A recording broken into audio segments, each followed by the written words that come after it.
Olá, pessoal. Vamos iniciar mais um podcast de Química Fundamental, com o tema de biomoléculas. Nesse episódio, nós vamos estar abordando a suplementação de colágeno para a pele. Eu sou o Marcos, e quem vai estar fazendo parte desse bate-papo junto comigo é a Karine e a Diana. Bom, para entendermos melhor esse assunto, vou dar uma introdução sobre o colágeno. Bom, pessoal, ela é uma proteína em que sua estrutura básica é composta pelos aminoácidos glicina, prolina, lisina, alanina, hidroxilisina e hidroxiprolina, em que a glicina é a mais abundante delas. Ele apresenta estrutura molecular relativamente simples e é insolúvel em água, em virtude da grande concentração de aminoácidos hidrofóbicos, tanto no seu interior quanto na sua superfície. Existem vários tipos de colágeno, porém o mais abundante deles no organismo humano é o do tipo 1, pois ele promove, entre outras coisas, a reparação do tecido conjuntivo e a firmeza da pele.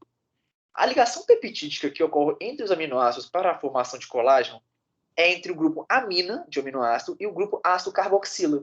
No momento em que a proteína está sendo sintetizada e as ligações peptídicas estão se formando, o radical carboxila perde um grupamento hidroxila. Simultaneamente, o radical amina de outro aminoácido perde um átomo de hidrogênio. Já que existem duas ligações livres, a hidroxila do grupo carboxila de um aminoácido se liga ao hidrogênio da amina do vizinho, produzindo uma molécula de água. Assim, a ligação ocorre efetivamente entre o carbono de um aminoácido e o nitrogênio de outro, caracterizando uma ligação covalente.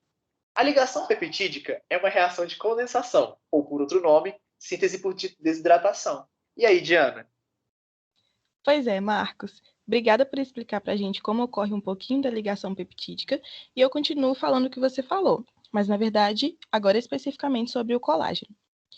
Os aminoácidos prolina, glicina e hidroxiprolina presentes no colágeno formam uma estrutura em alfa-hélice.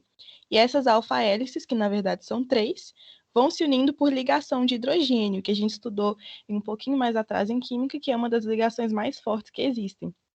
E é justamente essa ligação de hidrogênio que une essas alfa-hélices que mantém a força dessa ligação e, consequentemente, a força do colágeno, que, por fim, se torna o tropocolágeno, percussor do colágeno.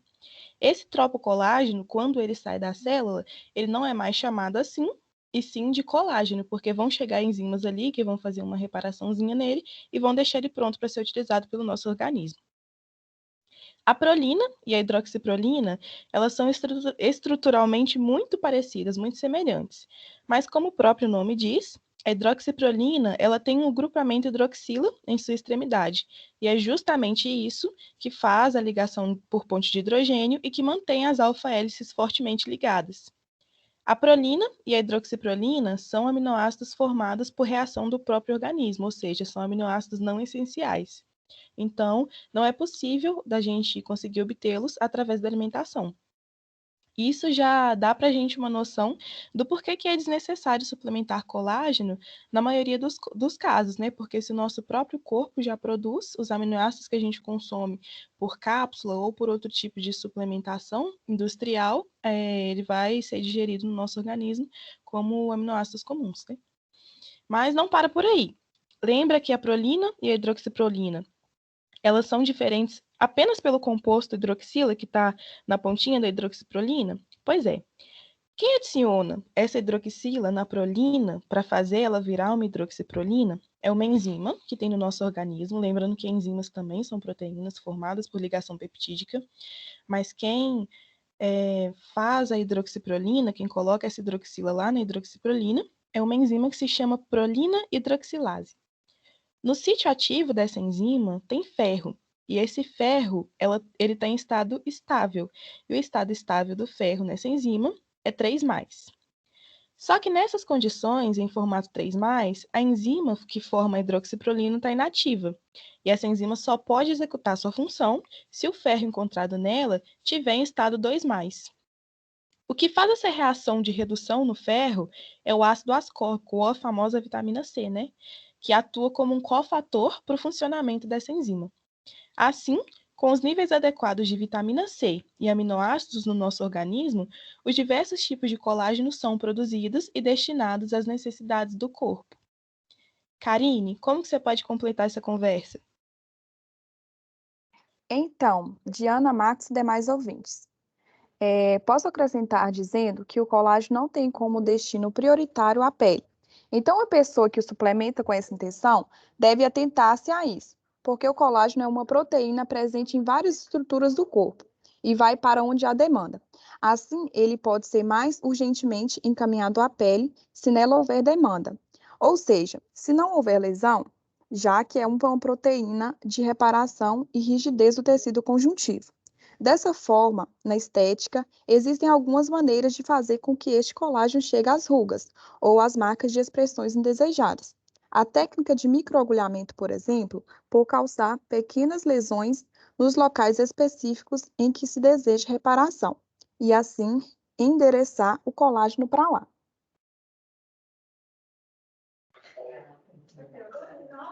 Mas vale ressaltar que nem sempre a suplementação é desnecessária. Em pacientes pós-cirúrgicos, idosos com mastigação comprometida, atletas e pessoas com dietas muito restritivas podem ser receitadas com dietas mais ricas em proteínas e em alimentos ricos em vitamina C, ou cápsulas mesmo, caso haja algum problema com o processo de alimentação comum. E geralmente indica que utilize esse colágeno com alguma quantidade de vitamina C, para ajudar na produção de prolina, um aminoácido essencial para a produção de colágeno. O colágeno hidrolisado diz respeito à forma em que o colágeno se encontra. E ele é o mais indicado por ser um colágeno que passa por um processo em que as moléculas tornam-se menores, sendo muito mais fácil de serem absorvidas pelo organismo e sendo assim possível de ser tomado na forma de suplemento, ou até ser encontrado em produtos de beleza e cuidado com a pele. Então, dessa forma, podemos observar que sim, pode ter a indicação do colágeno, mas nesses casos específicos que a gente citou. Pois é, gente. Então, em resumo, como eu, Marcos e Karine dissemos, o colágeno ele é uma estrutura, né, uma proteína que vai estar presente em várias funções do nosso organismo. E a pele não é prioridade, a menos que se tenha lesão, porque o colágeno vai chegar ali para poder ajudar a reparar o tecido conjuntivo. Então, suplementar o colágeno para a pele, para evitar a aparição de rugas ou de outras marcas de expressão que incomodem, às vezes pode ser um erro, porque o colágeno não necessariamente vai para lá, e sim para onde é mais necessário, mais urgente a utilização dele. Por isso que na estética existem algumas técnicas, por exemplo, o microagulhamento, né, que causa pequenas lesões na pele. Então o organismo vai entender que se ali tem lesão, tem necessidade de reparação, e aí sim que vai mandar o colágeno para esse lugar. E vale ressaltar que o colágeno ele é muito importante para reparação do nosso organismo e para compor as diversas estruturas que a gente possui, e que, como a Karine disse, em pacientes que possuem alguma restrição alimentar muito severa, ou pacientes idosos, por exemplo, que não conseguem obter as proteínas através da alimentação, aí sim pode-se suplementar colágeno para essas pessoas, ou para as pessoas que realmente estão precisando de reparação na pele, como as que possuem queimaduras ou estão em modo pós-cirúrgico, né? Essas sim podem suplementar esses aminoácidos, lembrando que sempre com uma boa quantidade de vitamina C, para que seja ativo o ferro que tem lá no sítio ativo da enzima, né, que faz a reação de redução, transforma o ferro 3+, em ferro 2+, e aí começa a síntese de hidroxiprolina, que se liga à prolina, e todo o restante que a gente falou. Muito obrigada, espero que vocês tenham conseguido entender um pouco do que a gente quis passar, e é isso, esse foi o episódio de hoje.